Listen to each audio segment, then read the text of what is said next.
look at it. So I learned about roaches. I learned about kids jumping on my lap. And I've loved kids jumping on my lap.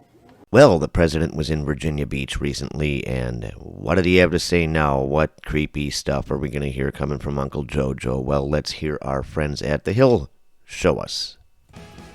President Biden was in Virginia Beach yesterday giving a speech for a healthcare event. He opened by sharing his experience receiving care for 2 life-threatening brain aneurysms at Walter Reed Medical Center in 1988, shouting out one nurse who is particularly angelic. Let's take a look. And I had a nurse named Pearl Nelson, military. She'd come in and do things that I don't think you learn in medical school, nursing school.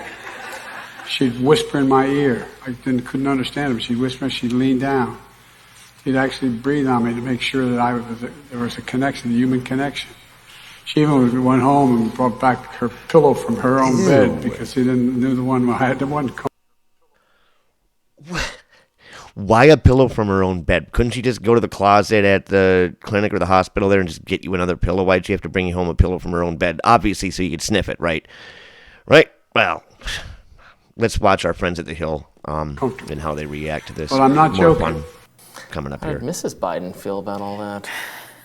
Not joking. Look, maybe you've missed this, Joe Biden. Maybe it's been so many years since the famous anecdote about how he was a lifeguard at a black swimming pool when he was in his youth, and all the black kids loved to pet his blonde leg hairs. And by the way, you know, I sit on the stand and it get hot. I got hairy legs that turn turn blonde in the sun.